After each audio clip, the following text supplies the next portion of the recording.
Dagandigisi, Dagandigisi, Ohium, Julaski, G Squadron,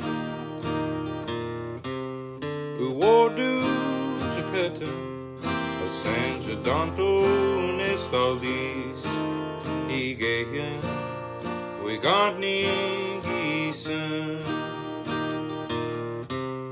Jidegin Closen, Skige Yusan, Jiski no Selain,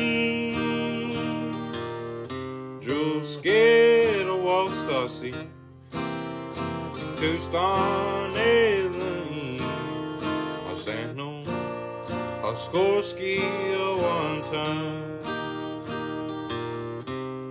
Dagandigisi, Dagandigisi, Kohian, Julaski, G Squadron, Uwodu, Jakarta, San Gidanto, Nestalis, Igeyan, Wigadnigisan. Gawat lawi daji geso, Elis squadante disti, Awanta, the gully TC.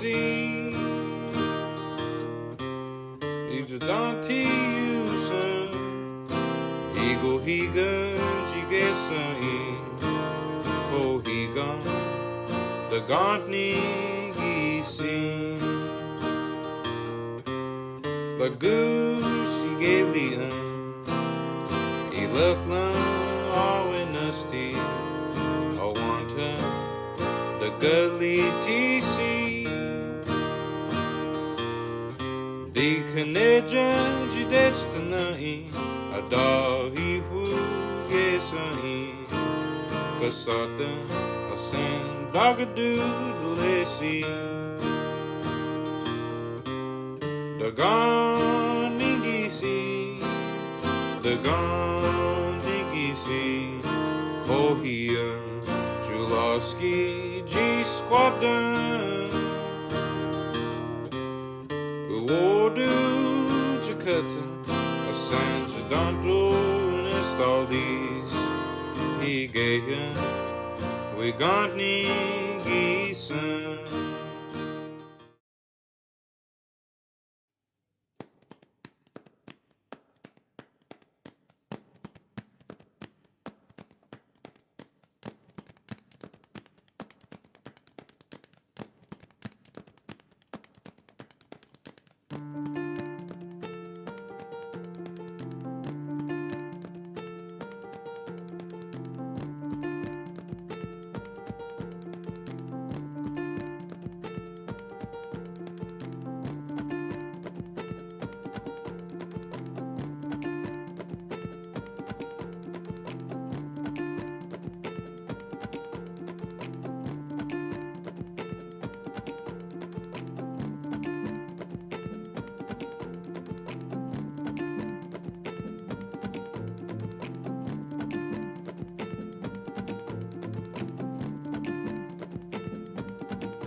I'd like to thank Native Arts and Cultures Foundation for allowing me to express my food knowledge through storytelling. This event explored a sampling of environmental, political, social, and emotional concerns, exposing the question, why are we sharing our foraging knowledge to the public? For many Indigenous chefs in this country who cook a variety of dishes that is near and dear to their hearts, our food knowledge is shared not because we're asking for an invitation into mainstream acceptance. We're sharing food knowledge because our current model, where we eat, shop, source, and gather our food through distribution centers, is making us sick, and it's killing our children. We have been honing our food practices for thousands of years, which is instrumental to our way of life. My responsibility through Indigenous food storytelling is a benefit to educate and reinforce a healthy relationship to food for Indigenous families in this ever-changing world. My name is Ramon Shyla, Creek, Cherokee, Filipino, and Black. I'm an artist, educator, and chef for Native youth, offering you a little bit of food for thought.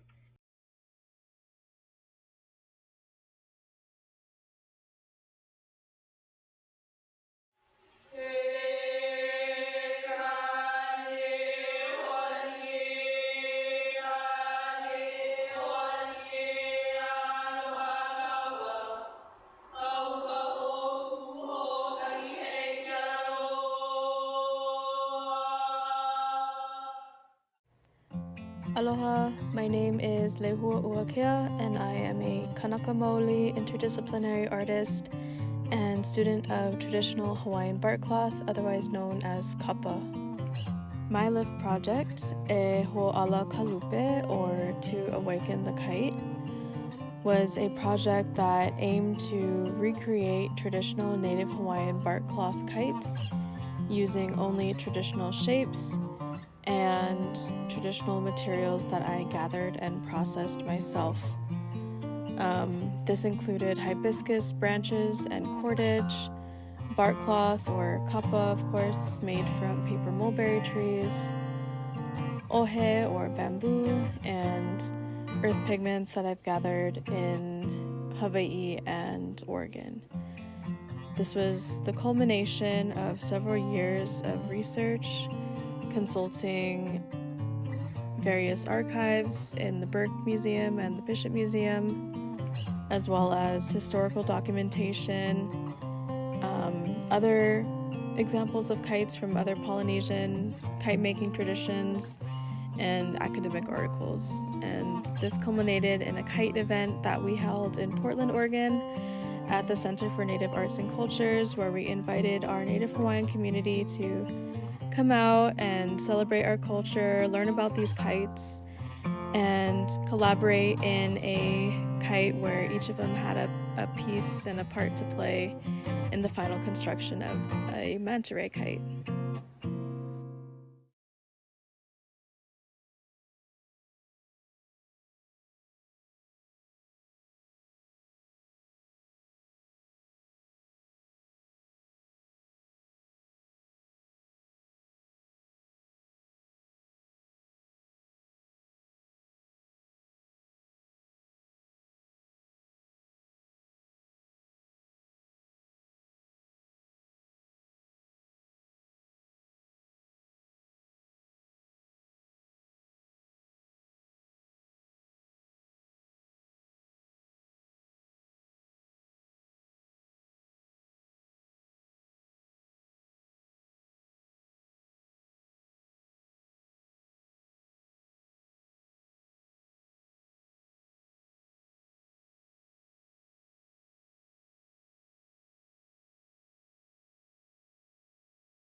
The Ganigisi, the Ganigisi, Bohian, Julaski, G Squadron, Uwodu, Jakarta, San Jadanto, Nestalis, Igayan, Wigadnigisan. Degin closer in Skige Yusan Jiski no Selain Jules scared of Toastie Toastie Elaine Asano Oskorski one time The Ganigisi, the Ganigisi, Bohian, Julaski, G Squadron, Uwodu, Jakarta, San Jadanto, Nestalis, Igayan, Wigadnigisan. Gawat lawi daji geso Elis quadante disti Awanta the gully TC Ijadanti yusan Ego higan jigesa in Kohigan the Gantni gisin The goose Galian, Eleflan, Awinasti, Awanta, the gully TC,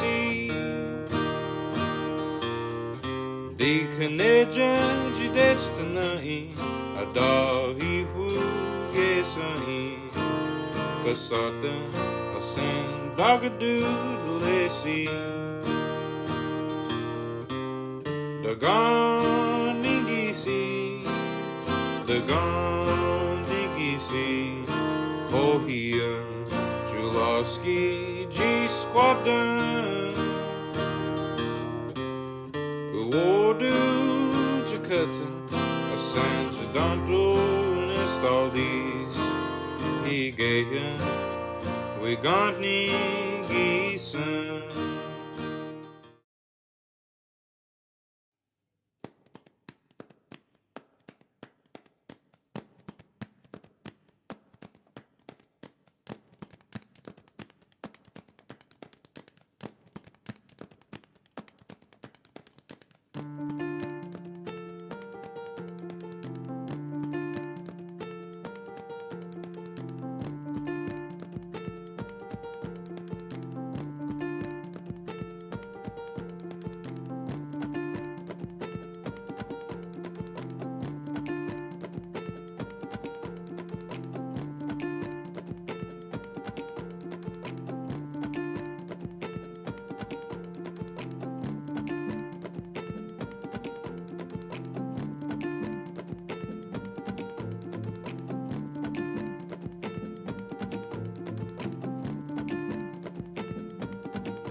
I'd like to thank Native Arts and Cultures Foundation for allowing me to express my food knowledge through storytelling.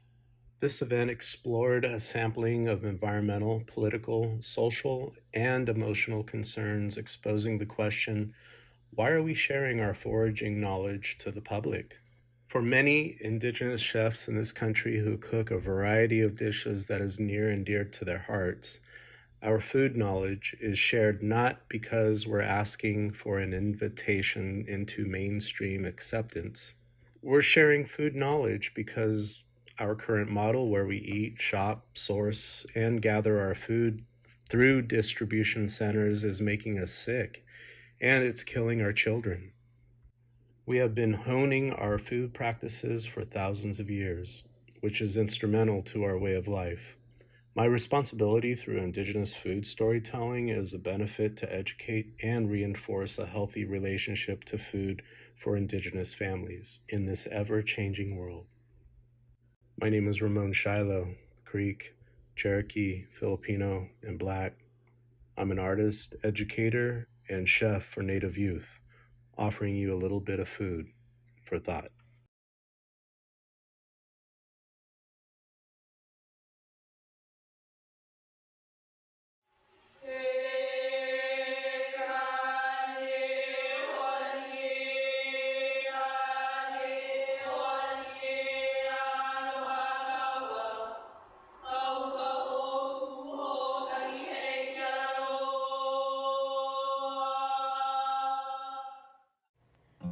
Aloha, my name is Lehua Uakea, and I am a Kanaka Maoli interdisciplinary artist and student of traditional Hawaiian bark cloth, otherwise known as kapa.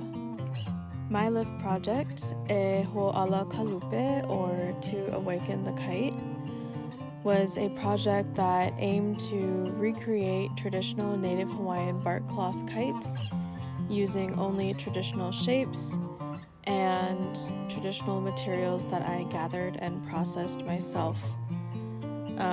This included hibiscus branches and cordage, bark cloth or kapa, of course, made from paper mulberry trees, ohe or bamboo, and earth pigments that I've gathered in Hawaii and Oregon. This was the culmination of several years of research, consulting various archives in the Burke Museum and the Bishop Museum, as well as historical documentation, other examples of kites from other Polynesian kite-making traditions, and academic articles. And this culminated in a kite event. Everybody, welcome, welcome, welcome. It's my great honor to be here and welcome you to the Center for Native Arts and Culture. I wanted to do a special thank you to our individual members and who are a vital component to the work that we currently do here. So welcome, welcome. Before we get started, the city block and where our building is situated was a sloping wetland within the traditional homelands of the Multnomah, the Chinook, the Klamath, the Clackamas, the Tualatin and Kayapua, the Malala, and other people indigenous to the lower Columbia River Basin. May we continue to honor and recognize the indigenous people of this place and who continue to make this their home. If we haven't met already, my name is Shyla Spicer. I'm the CEO President of the Native Arts and Culture Foundation and a very proud Portland native. So, thank you for joining us this evening and this discussion with Phinney and myself. But please let me introduce you to our moderator for this evening, B, Toastie, Oaster. Goes by the pronouns they, them. And Toastie is an award-winning Indigenous affairs journalist who writes for High Country News. Their work also appears in Indian Country Today, News, Foreign Policy, Street Roots, the Portland Mercury, Willamette Week, KBOO, and many other publications. They're a citizen of the Choctaw Nation of Oklahoma, a painter, and a long-time Portland resident. Please give us a warm welcome for Toastie.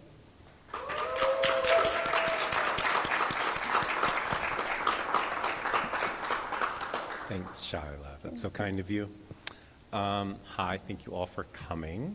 And in turn, I would like to introduce first our other guest, Phinney Brown. Phinney is a Coeur d'Alene tribe descendant and an accomplished nonprofit leader with a profound love for the arts, hailing originally from Hermiston, Oregon. She has since made Richland, Washington her home and has been part of the local performing arts scene for many years. She's also a skilled visual artist, specializing primarily in beadwork, as you can tell from her gorgeous earrings. And as the executive director of Crow's Shadow Institute of the Arts, she is honored to lead an organization dedicated to providing a creative conduit for educational, social, and economic opportunities for Native Americans through artistic development. With a deep commitment to fostering creativity and community, Phinney is passionate about advancing the unique voices and talents of contemporary and traditional artists alike. Bringing a background in nonprofit arts management and marketing, she contributes a wealth of experience to the organization's mission. Her leadership is driven by a desire to bridge tradition and innovation, creating a space where Indigenous arts are not only preserved for future generations, but celebrated for their genius in a contemporary context. She looks forward to expanding CSIA's reach and impact while remaining rooted in the community it was founded to serve and honoring its unique place in the art world as the only professional fine art printmaking studio located on reservation lands. Great. Thanks for being here, Phinney. And thank you both for having me, by the way. I'm delighted to Our be pleasure. here. And I'm Yeah, always thank you. excited to be in this gorgeous space. Isn't it amazing?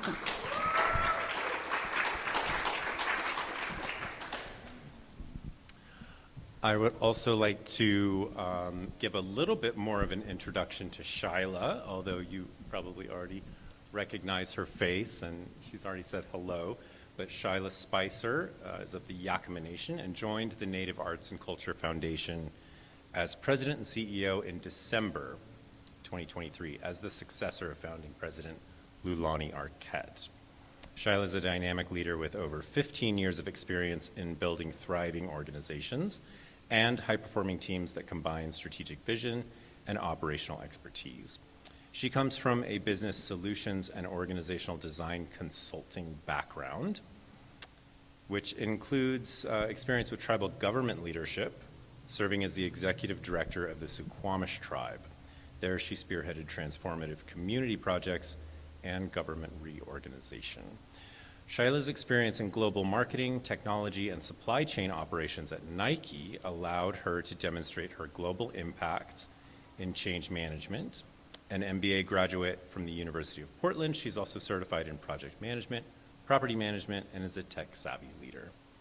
Committed to advancing Indigenous art and culture, she has served on multiple arts nonprofit boards, supports several artists in business administration management, and is an active member of the Portland All Nations Canoe family. Hi, Shyla.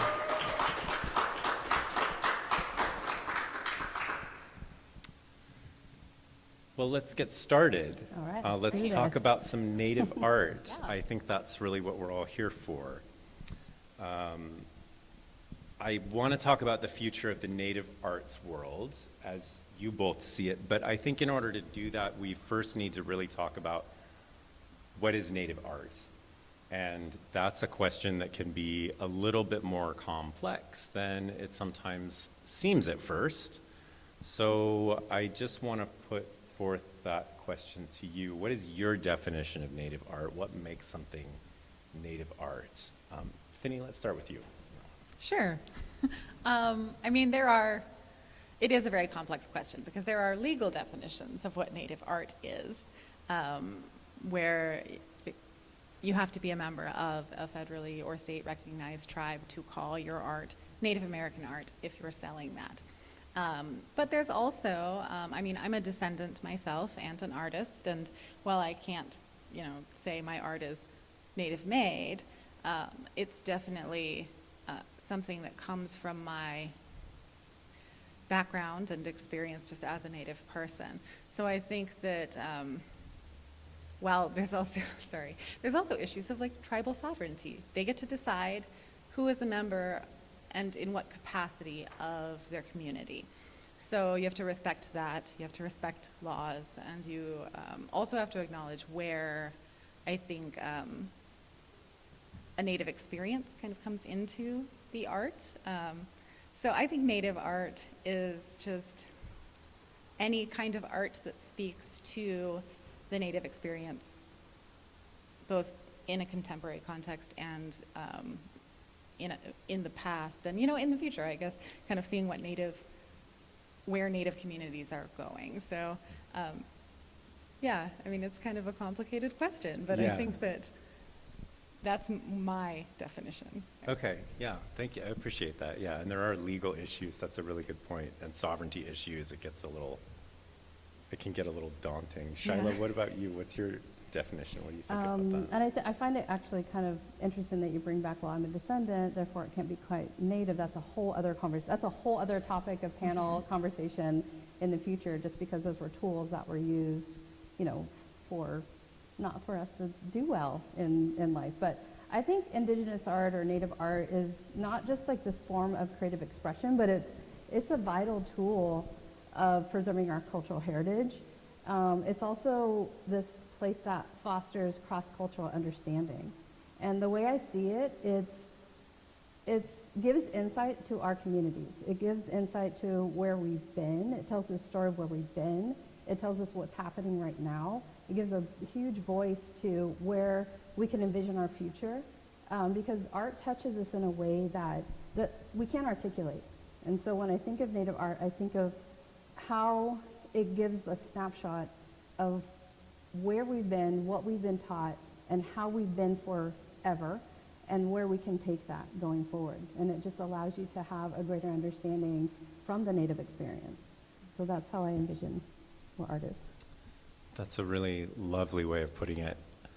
And I can't help thinking about, I just watched this film, American Fiction. Has anybody seen that movie?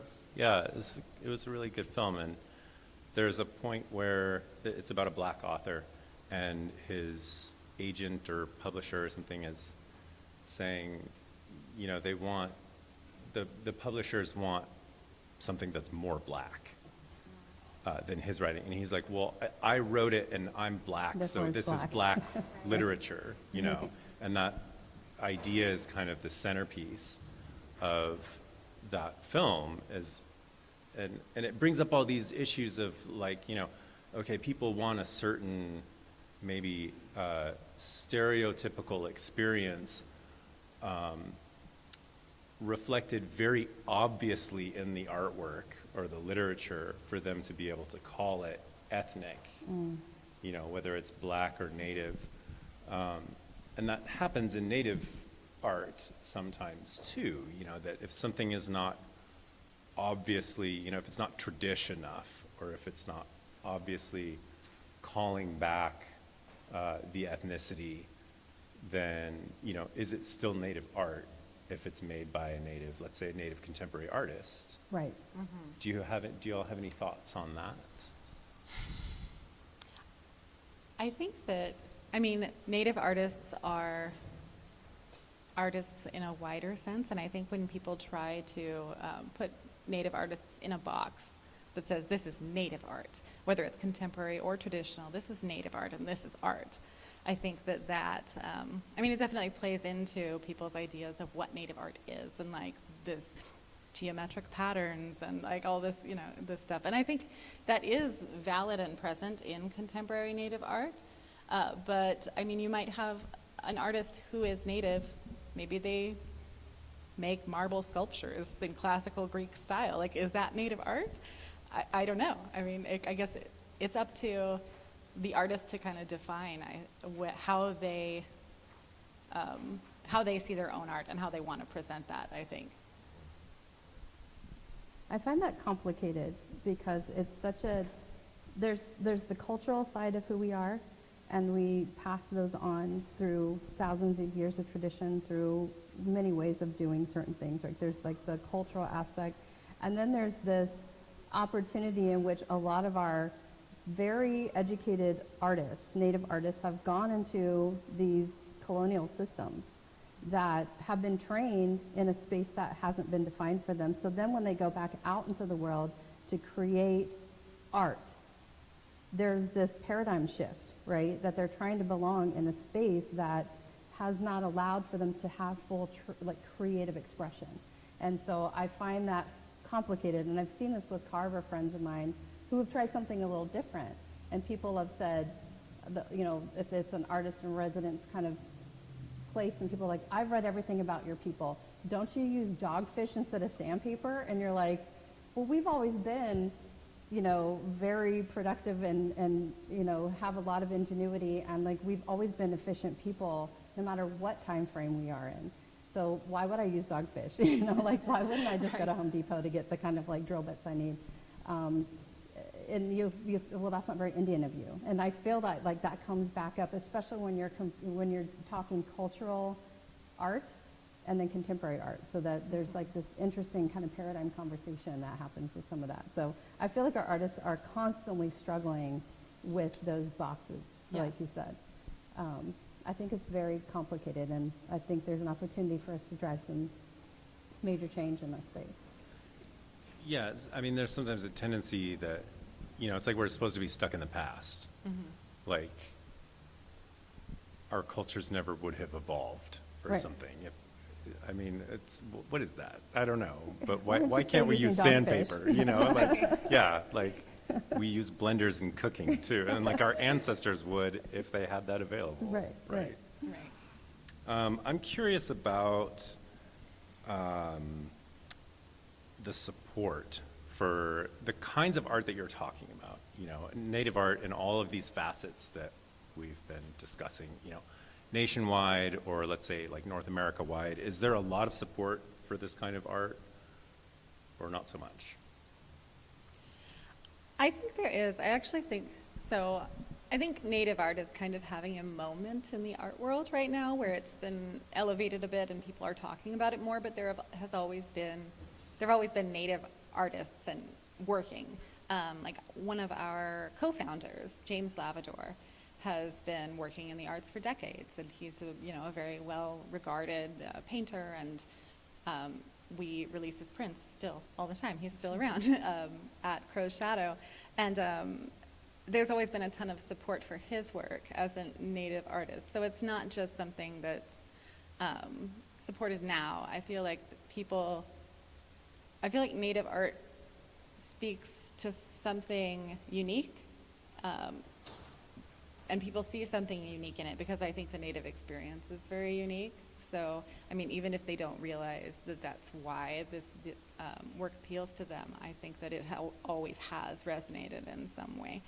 And so, yeah, I think there's a ton of support for it. I mean, we, at Crow's Shadow, we work in a kind of lithography, fine art printmaking, and so it kind of delivers the work to a different audience, I think. People who it's not the same as like somebody who's going out looking for like traditional baskets or something like that. It's native art in this kind of other context that I think maybe people who wouldn't be looking for that in the first place are exposed to it, but they definitely see something in it and love it and discover more native art in the process. So, yeah, I think people support it. Mm-hmm. Yeah, I agree. The work that we support isn't just one discipline, right? So it's multi-disciplines we're for artists in every area of their emerging careers. It's funny because when I first got here, which is only 4 months ago, I asked the team, hey, what does our impact look like? And so I'm going to share with you some stats. So we've been impactful by reaching over 300 artists, 500 grants that have been given over the last 15 years.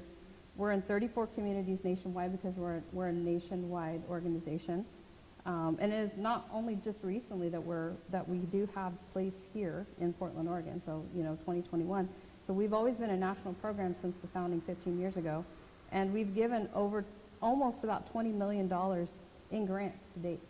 So, I mean, impact for sure, nationwide, multidisciplines, native artists at the heart of it, and we continue to fundraise to be able to keep that going forever. So When I say that there's support, yeah. I mean, we wouldn't have been able to do this work the past 15 years if it wasn't out there, and allowing us to continue to elevate the voices of our artists. Yeah.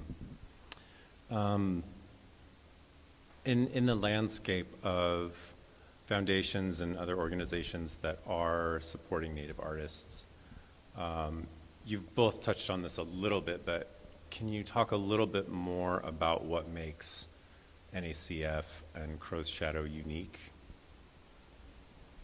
Go for it. Okay, sure. I'll go first again. Yeah, so Crow's Shadow, I think one of the really unique things about us is that we actually operate on a reservation. We're on the Confederated Tribes of the Umatilla Indian Reservation, and we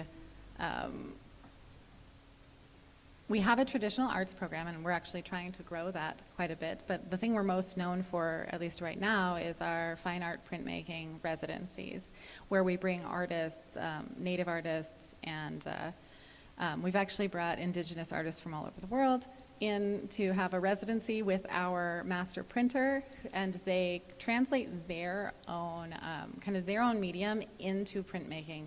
We've had people who are painters and who are, more, standard style, I guess, artists, but we also, this year we actually have somebody coming in who's a sculptor, so it'll be really interesting to see how that translates to this kind of printmaking medium. But I think it's really unique that we do that, and they come and stay with us on the reservation for 2 weeks and sort of immerse themselves in what we're doing there and translate their medium to something that we can then send out to a wider audience that may not see what they do otherwise. So I think that what we've got going on is a really special thing. Yeah, that's pretty awesome, being the only one that's on reservation lands. Yeah. That's amazing. That's awesome. I'm just going to scooch out I of the know, sun you're here. I'm in still the listening. sunlight, you're in it, my friend. I think what makes us unique really is the activation that we have the opportunity to activate this community with this building. And it allows us to not just do it for the Portland community, which is amazing, but it's also an amplifier for Native art across, I have these massive aspirations for global Indigenous work, but then, just nationwide. But this is a place that's dedicated to Native art, Native voices, and allows us to amplify that going forward using this space. That's amazing in itself, even in its current state. Another thing is just the reach and the depth that we have into the communities, that the amounts of grant money that we're able to fund there's only a handful of us that are able to do it at that level. So, and not only that, but just from the contemporary lens and the continuous discussion and motivation towards social justice. So I think that's incredibly compelling. That makes us a really unique organization. Not only that, but the staff is incredible to be able to do some of this work and have had such a depth and reach so far. So. Well, and both of these organizations obviously are women-led. I'm curious how that plays into things. What you think is the difference between, let's say, an arts foundation that's women-led versus not, or a nonprofit that's women-led versus not? Well, besides the obvious, I think a lot of times, at least from my observation, is that, and even just personally, it's how a lot of women prioritize social impact by adding that into their business model. It's front and center, it's led, it's probably problem definitions, scope defined, usually by women-led organizations. Not only that, but prioritizing the community, prioritizing the community development pieces of it and how to activate the community. And then just identifying work that really course corrects irregularities that are going to be a lot more efficient and inclusive of women's needs. And so that's at least my observation so far. There's a lot of other things I could get on and talk to you a lot about, but those are just front of mind top things. Yeah, This is a tough question. I mean, I've never led an organization as anything but a woman. So I think that I feel like women in leadership in any organization or business or whatever are a bit more deliberate in a lot of ways about how they make their choices and how they decide to lead an organization, because you have to be. I feel like there's a lot of, I suppose it's getting better, but there's a lot of, I guess, expectation that women won't know as much, or women won't have thought about these things as much. So I feel like what I've observed in women leaders I've known just in the nonprofit world is women are very mindful and deliberate about how they choose to lead an organization, and they tend to see things more long-term and big picture rather than just kind of acting as things come to mind and, driving things just by sheer force of will. You have to drive it in a much more thoughtful and careful way in a lot of ways. Those sound like very native qualities to me, I think too. so. Thoughtfulness, long-term thinking, resistance to knee-jerk reactions. I mean, those are all things that we're taught, by our ancestors to our younger ancestors through the generations, right? Right. That's super interesting. Now, speaking about leading Native arts into the future, which is part of the role that these organizations serve, what do you think needs to happen for Native art to kind of take a step forward into the next generation of artistic expression? Well, I think putting the artists at the center and uplifting their voices as loud as we possibly can. Like how we allow them to have the space to have their true, authentic voice in the places that maybe aren't always designed for them. I think that's going to be a really incredible opportunity for us, especially addressing some of the systemic barriers where they're given full autonomy to be able to be seen in a way that is their true, authentic self and the way that they want to express it. Not what we talked about earlier, which is like get back in your Indian box, but like really, truly make the space and do it from a collective action way, partnering with other cultural institutions to be able to make that space very true, because we are having a moment. Our artists are having an incredible moment to be seen and heard right now. I think allowing Native youth to see what the possibilities are through the ways that we promote both contemporary and traditional Native artists. I mean, in our organization, we work really hard to, printmaking is more accessible just kind of by its nature than I think, painting. There's one painting, in existence, but with printmaking, you can make a limited edition kind of run of a certain number of prints. So it's more accessible. It's a way to get things out there more. And I think that really trying to center the artists, let them sort of decide where they want to go and how they want to do this. But also, I really think that it comes back to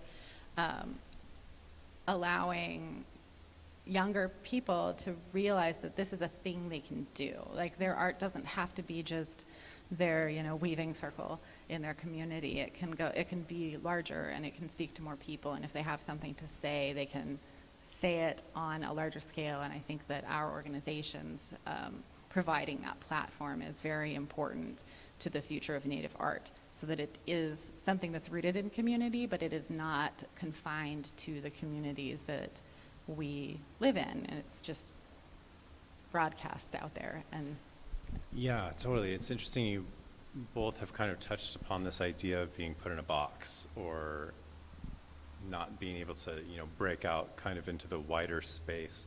Why do you think that's been the case for us, for Native artists for so long? I don't know. I feel like sometimes you're in a room and you tell a joke that all your Native relatives would laugh at, but everybody else in the room is like, what? Like, what are you saying? So I feel like to some degree there's a bit of, I guess not, because people expect a certain thing from Native art, or they expect Native art to look a particular way, they're not always as receptive, I think, to what it actually is or what it's actually trying to say. But I do think that people who love art can be open to new ideas and can be open to these things. That's a small part. I think that answers a small part of your question, just not. Yeah, no, it does. Carla Rossi, the drag clown who has been supported by NACF, is one of NACF's artists, told me in an interview once for an article I was writing that they did a show, it was back east somewhere. They did 2 back-to-back shows. It was the same show, and it was a comedy show, you know, a drag routine. And they did it once for like a mixed, you know, a sort of general public audience, which was predominantly white because they were in like New Hampshire or something. And then they did it for a primarily Native audience. And they said that the audience reaction, the difference in audience reaction was remarkable. They just described, you know, the predominantly white audience, you know, very like quiet and like listening attentively and like, you know, lots of like, you know, kind of things, but like not a lot of laughter. And then I guess when they performed the same show for a Native audience, it was just a ruckus and people were hollering and like, you know, jumping up out of their chairs and being rowdy. And that sounds kind of like what you were touching upon, Phinney. I mean, a lot of it might also be because we don't put a lot of mainstream work out there yet that allows people to have access to our humor, to who we are as real Native contemporary people. And you're starting to see that come in the mainstream. We saw Reservation Dogs. We've seen Dark Winds. We're starting to see where they're very intentional about how they're going into the community, being very respectful of that community so that that becomes accessible to others to have that same kind of understanding of our culture. And just a tiny piece of the culture, right? That's only one tribe, but it's one community. The more that we're able to give access to who we are instead of how we're showing ourselves, I think that's when we're going to be able to have true understanding. Yeah, and you also mentioned earlier spaces that aren't necessarily for Native artists. What did you mean by that? I've heard stories where some of the cultural institutions didn't quite understand our cultural practices and had not allowed them in some of these organizations or identify them as not sellable, right? And so therefore, then you see this dance between how do I appeal to an audience that's sellable? How am I going to appeal to being able to live in this space? How am I going to be seen in these cultural institutions as a Native artist? That's going to be sellable and go into the creative marketplace. And, you know, all of these things that the system hasn't really been defined for these artists who have been trained with MFAs, you know, and you know, highly educated people who are probably half-time artists and half-time professors, right? Trying to exist in a space that is still not quite allowing them to be their true authentic self as an artist. Yeah, super interesting. And while we're on the topic, I was going to ask this later, but while we're on the topic of space, I mean, Crow's Shadow has a physical space on the Umatilla Res, and of course NACF has this amazing space.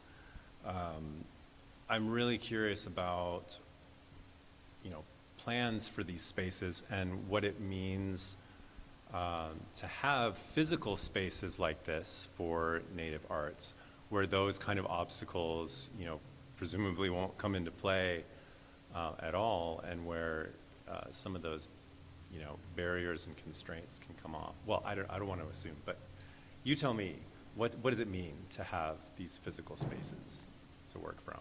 I'm going to let you go first. You have a much more defined space. Sure. I mean, I think that our space can be slightly problematic, just because where we are is in the old Catholic mission school on the reservation. Wow. Okay. Oh, wow. So the way that came about was James Lavador was living there when he kind of founded Crow Shadow. And that space, he was living there. Some other artists where they were kind of living and working there. And so it became kind of they were kind of reclaiming the space as like a creative space for, Native art. And then so Crow Shadow was founded in 1992, and they were operating out of there. And then in the early 2000s, they got a grant to renovate the lower floor of this building. And so that's where we are now. We have a gallery, we have a studio, we have some office space, and then we have a little room for our artists in residence and a kitchen and all of that. But I think early on, everybody thought that this space would be a good place, a good way to kind of reclaim this space that has that negative history. And but it's become more clear as we've moved along, and as everybody's sort of realized the things that happened in those spaces. And I mean, Native people know, but I feel like the wider public hasn't been aware of that as much until more recently. There's just more, more baggage with a space like that than was initially anticipated. So what we're looking to do in the next few years is we would like to build a new space, just a purpose-built space for what we're doing. We don't know when that's going to happen exactly. We don't have a timeline yet, but there's definitely been talk of building a space still on the reservation that is made for Native people, Native art, rather than trying to, fit into this little box. I keep using that of like this old mission school, the little old Catholic mission school box. There are some elders that won't go there, and that's definitely tough for us. Like, we want to reach the community. We want everybody to feel welcome. So for our space, there's some great things about it. I would love for everybody to visit. I don't want to say that it's not a great space, because what we're doing with it, I think, is really, it's just so much better than what its past was. But we definitely need a new space. It's definitely something that we've been thinking about for a few years now. So a new space, like a different location altogether, or just to heal that particular space? I think, no, we would move to a different location altogether. I think that we would just get away from that. I think that was that's a thing that has been part of Crow Shadow's past, and has been an important part of an important space that we've used and done, fulfilled our mission in for a lot of years. But I think that even the positive things we've done there can't erase the less positive things that have been done there in the past. So we would be looking for an entirely new space, just something purpose-built from the ground up to achieve our mission. Yeah. I'm sorry if I'm blocking your view over here, by the way. I'm awkwardly hiding from the sun because I'm getting slow roasted. Yakoki Hashtali, we love you, but Coyote's up there playing a trick on us. We're so blessed to have this space, and it's not until we've opened it up to host a few exhibitions, right? So initially when we got the space, when I came on in December, there weren't very many of us working here. And one of the things, because, and if you don't know, we were gifted this building in 2021, and that was an initiation of land back from the Union Arts, Contemporary Arts group, as they were dissolving with their organization. So, massive gift, right? And a big decision what we were going to do with this building. And right now we're using it as is, because it already lent itself to art. It already lent itself to activity. And now it allows for us to go a little slower, because initially when we started, we were ready to start going after a capital campaign and renovating this gigantic 40,000 square foot gift. And now we're in this space. So I've invited the team to move in and use it and see how humans interact in this space, because we were really just coming here for things like this, and then we'd all go back and we'd talk to each other through Zoom boxes. And now we're actually able to collaborate and be in space and be in community and open it up at a limited capacity and really just allow for cultural significance to happen on a, often. And as we start to staff up and as we start to understand what the community needs, it's just going to continue to be a place that allows us to be who we are, in a place that is so well connected from an urban perspective, urban native perspective, and be a good host and just be in community with people. It's already got a ballroom. We lend this space out for rentals. And so we actually see corporate entities come in here and use it for photo shoots and film, and we've been able to allow that to be a place that gives us sustainable income going forward. We have a gallery, which we have 2 up-and-coming exhibitions that will be coming up. So hope you guys are following that. May is our first one. We have one of our lift artists is an emerging artist, Michaela Schaefer, will be doing her first curated show in our gallery. And then we haven't even done much in the Black Box Theater yet, but there's just so much more to do in this building. And we've had amazing indigenous artists, or cooks, chefs in our kitchen doing a test menu. I mean, just so many amazing things that can happen. We're constantly having conversations with our community to activate culture. What does wash it practice look like here when we have, Columbia River tribal members living in Portland? How does that lend itself to be able for cultural practices? Personally, being a canoe family member, I was here just last night practicing our dances and singing with the women of my group. So there's just a lot of activation. It's not fully defined yet, but it does allow for us to be good hosts, good community members, and then listen to the community as it aligns with our mission and activating culture in this space. So That's amazing. yeah.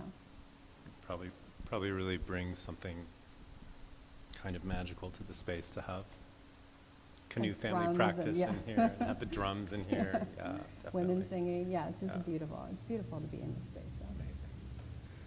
Amazing.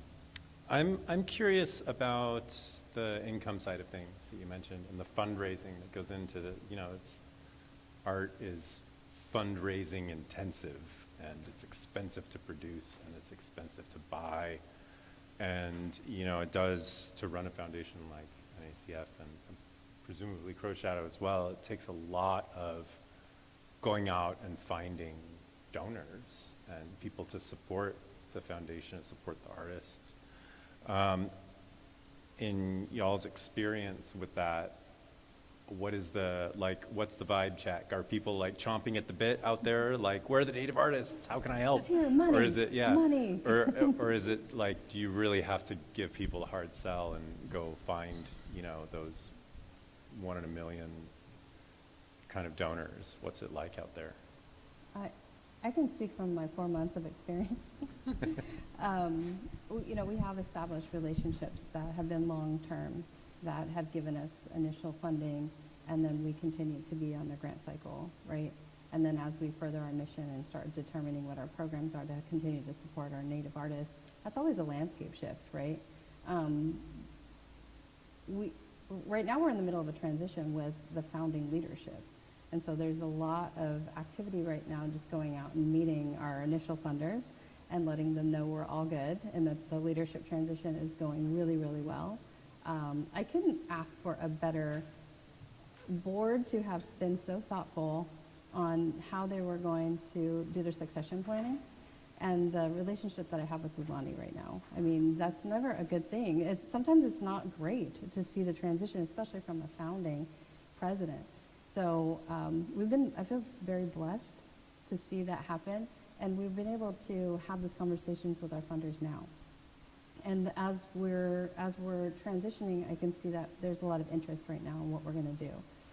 So having those conversations, seeing where we're going to take the organization, my ideas of how we can initiate the sustainability aspect of it, the business continuity of it, and then continue to drive systemic change, I think those are the great conversations that we continue to have. And I was just saying to everybody before I got here, I've been traveling like 100% since I got here to go out and meet all these funders and continue to actively fundraise with my team and our amazing development director and programs, BP, to just go out there and make sure that we are keeping that fire stoked as often as possible, because it is a constant battle. We're constantly having to fundraise so that we can keep putting that money back out there for our artists.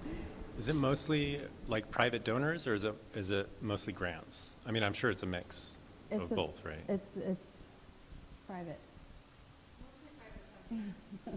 Hold on. Oh, okay, interesting. The portfolio. Mostly private foundations. Mostly private. We traditionally have been about 90% private foundations because we're a national organization. Now that we have this building, we have folks sitting in the space with us. We're growing individual donor bases. Yep. And that's a new That's thing, great. right, in the last year. Wow, super interesting. So that's why I thank all of you for being individual members. For us, so we have we have two income streams, which is great, or, two kind of separate parts of what we do. So our printmaking studio, something that I think my predecessor did very well was increase just interest in sales of our prints. So that's relatively self-sustaining. Like we'll release some prints from we recently released Diani Whitehawk prints, and they just almost sold out like immediately, because there's just, people just want this work. And we were talking earlier about interest and demand for Native art, and I just think it's there. But we also have found that our traditional arts program, or any like youth programming that we do, is where I think individual donors and then like grant making kind of fundraisers or funders are interested. So that most of our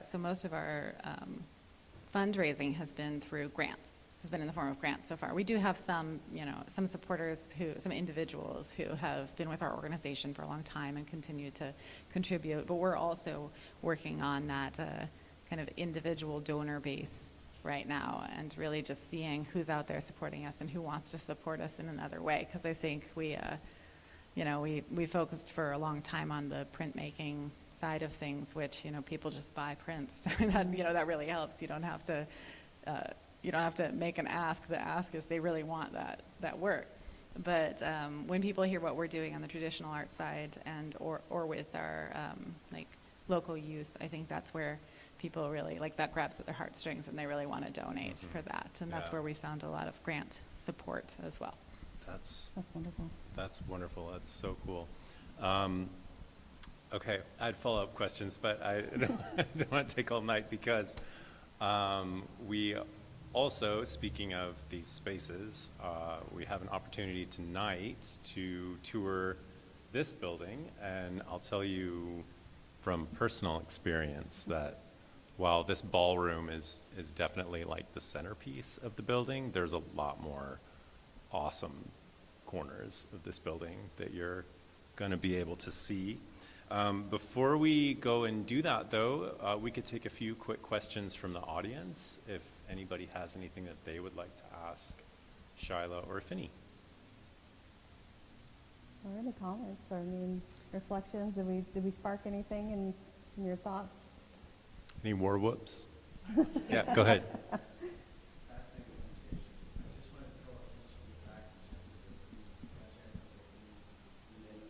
Yep.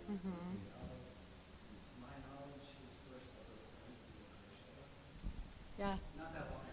Yeah, no. Is that right? Jeffrey Gibson, he was one of our artists in residence, and He's Choctaw, too. yeah. Yep. No, so yeah, we've definitely Queer Choctaws. we're definitely very proud of him and very proud of that. It's just so cool that he's there at the Venice Biennale and So impressive. representing the United States as, like, I think the first Native artist to have a solo exhibition ever in their history since the United States has been there. So yes, we're definitely very proud of him. Claim that.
Yeah, I think that that is really in line with just letting artists decide how they want to have their work represented and how they want to represent themselves in the art world and as Native artists or not. Yeah.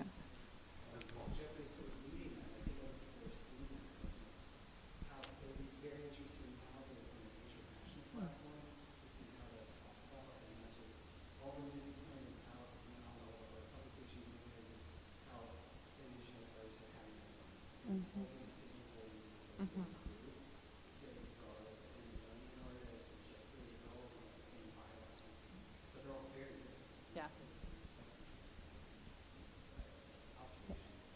I think initially, I think it's great that they're, like Jeffrey is kind of that, is taking on that role, but he's also paving space for it not to just be like, this indigenous artist is doing this. It's like, and we're having a moment. However, who's going to be paying attention in the future when it's like, it's not just the Native art. It's like, yeah, they're a Native artist, but they're also taking the art world by storm in their own right. And that's the new conversation. It's not like, here's Indian art, here's Native art, there's a bit of cultural aspect to it. There's some traditional carving and some beadwork in there. Or can they actually just transcend the art world? And and that's just part of the toolbox in which they're utilizing out in the art world. And I think that you hit it spot on when I think about how we play a giant role in amplifying those contemporary art voices that do bring that cultural storytelling piece to it, and that becomes an ingredient of who they are when they bring that story out into the world. It gives you a glimpse of what's happening in the community. It gives you a glimpse of what they're experiencing, the Native experience, and how that actually transcends to how it affects all of us as human beings. And so I think that's the more general, that's a really big conversation that's next. And I'm not going to go off the conversation, but having spent time in Hamilton, I think it's probably your thoughts about geographically how Yeah. Pendleton versus Portland, I mean, Oh boy. they're not Where do we kind of go? like, how do you Where do we compare go? them? How do we begin this one? Yeah, no, I mean, I'm from Hermiston originally, which is like in the same kind of geographic general space as Pendleton, but a little bit more boring. I'm sorry, Hermiston. Like Pendleton has like a really interesting like arts and culture kind of community there that I think maybe people don't know is there. It's not as different from Portland as you would think. I think if you're in that community, if you're from Portland and you find yourself having to live in Pendleton for some reason, you would find things there that you enjoy. But I think something, so when I was driving here today from over there, I mean, you can see Mount Hood, you can see just all this beautiful scenery, and you get into Portland and you see the kind of unique urban scenery that's just beautiful in its own way. But I think when you're driving the other way, and you just see these like rolling hills and beautiful open fields and all of that, it's its own kind of beauty that, it's all Oregon, and Oregon is just a beautiful state. So, yeah. Any other thoughts or ideas?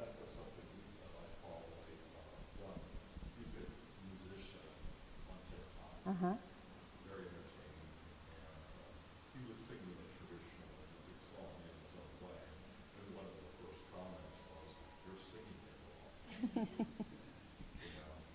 So I really think there's a lot of pressure on musicians to stay inside the box. Yeah, it's hard because cultural preservation is real and needs to happen, right? And those traditions need to be carried on and practiced the way that our ancestors have handed them down. But that's not the only way to do art either. So I guess that's just the traditional versus contemporary conversation. It's going to be ongoing forever, isn't it? Yeah. I mean, there could be a way that maybe he was singing it wrong. I don't know, but I mean, I'm part of a canoe family, and there's certain ways that we have to. There's protocol, right? When we go to Journey, there's protocol, and we, as an urban group, make up over 40 different tribes. So we're called All Nations, right? There's not one way to do things, but we have to find a way to be in space together. And so we're very cognizant of each other's practices. I mean, some of it's matrilineal and some of it's very different. And we make up so many different types of tribes. So there are certain ways where we're like, this is the way that we sing this song. This is the way that we show up. This is what safety looks like. This is how we pull in the canoe. This is how we take care of our canoe. So, and that's us having to define that because there are so many 40 different kinds of cultural voices in that space. So there could be some protocol, or there could be different dialects. We don't know. I think he was interpreting the song in a modern context. Which is really Didn't cool. want to see it. Yeah. Yeah. Traditional versus contemporary the struggle is real. Yeah, that's a hard one. Mm-hmm. That's a hard I don't think they're entirely at odds with each other, though, because there's definitely a lot of traditional influence in contemporary artistic expression. And I think that most Native artists who really care about their tradition and their culture, like, try to respect how that's represented. So they're not going to be representing something in a way that's disrespectful to the tradition in their contemporary interpretation of it, I think. Yeah, totally. That's a good Okay, point. a last quick one, and then we'll get started on the building tour. I'm curious how this work is being done nationally. What is happening? How do you do that? A lot of that's through grant making. So we're a grant making organization, and we open that up nationally. So that would mean that any artists from all over the country, Native America, Alaska, and Native Hawaiians, have access to the funding that we have. And then we support them, you know, when they have their their exhibitions, and you know, we show up for them. They can, yeah.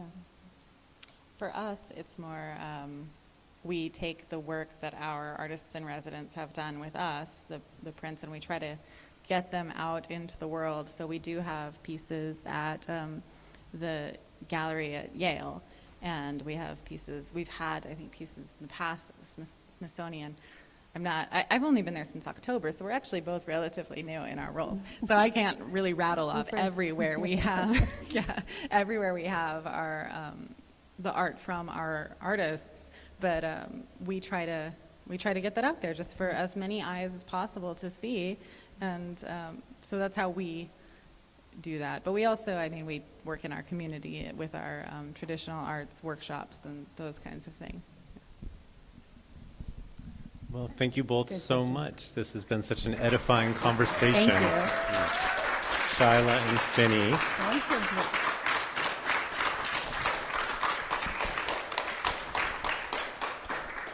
Thanks for being here, everybody. It's been amazing. Who has not gone on the tour yet? Okay. All right. So Katie, in the back of the room, waving to us, our development, director of development, is going to be your beautiful and lovely tour guide this evening. So if you'd like to move to the back of the room, we'll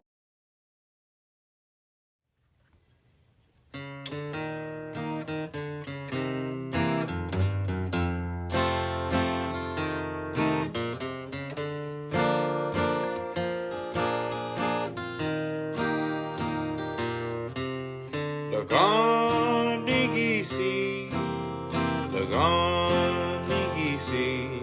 Bohiyun, Julaski, G Squadron.